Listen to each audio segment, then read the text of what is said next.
সেটা যতই জুলুম নির্যাতন হোক, সত্য এক সময় প্রকাশিত হয়, মিথ্যা পৃথিবীর থেকে চিরতরে মুছে যায়। ঠিক কিনা বলে?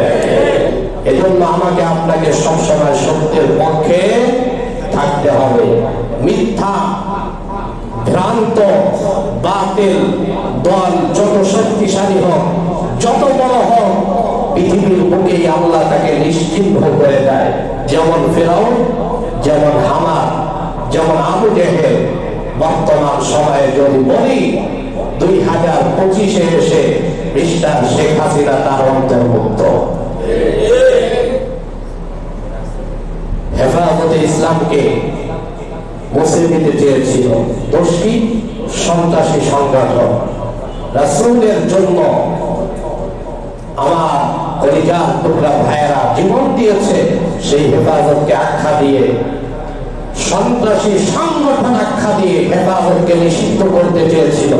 আল্লাহ বলেন আল্লাহ, যাদেরকে নিষিদ্ধ করতে চেয়েছিলি সময়ের বেশি প্রয়োজন নাই, ওদের দ্বারাই আল্লাহ তাআলা তোদেরকে নিষিদ্ধ করে ছেড়েছে। এটাই হচ্ছে হক আর বাতিলের পরিচয়। হক যত দুর্বল থাকুক, আল্লাহ সেটাকে বিজয় দান করবেনই। এটা আল্লাহ তাআলার ওয়াদা।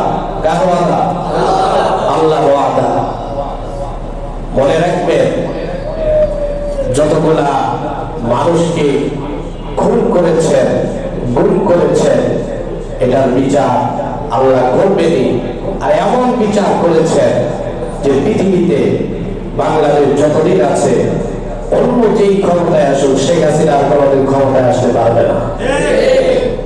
কারণ যারা আমলি করেন, আপনাদের সঙ্গে আমার কোনো দুশ্মনী নেই। আমি রাজনীতি করি না, রাজনীতি বুঝি না। কিন্তু একটি কথা বলি, আপনি যে দলই করেন, বঙ্গবন্ধু শেখ মুজিবুর রহমান দেশের জন্য তার অবদান আছে না নাই?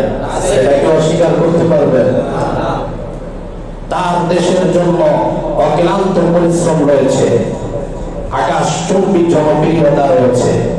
কিন্তু বঙ্গবন্ধু শেখ মুজিবুর রহমানের জীবনের সবচেয়ে বড় কালো অধ্যায় হচ্ছে শেখ হাসিনার মতো একজন খুনিকে জন্ম দেওয়া। আর এই এক মহিলার কারণে গোটা আওয়ামী লীগ আজকে এই অবস্থার শিকার হয়েছে, একজনের কারণে। এজন্য মনে রাখবেন, কথাটি এজন্য বলা, কারোর বিরুদ্ধে কথা বলার উদ্দেশ্য না। আপনি যে দলই করেন, আপনার দল যদি দেখেন মানুষকে অন্যায়ভাবে হত্যা করতেছে, ওই দিনই কান ধরে তওবা করে দল থেকে পদত্যাগ করবেন। এটা ইমানের দাবি। যদি না করেন, কিয়ামতের ময়দানে কাবিল যে কাতারে দাঁড়িয়েছে, আপনাকে সেই কাতারে দাঁড়াতে হবে।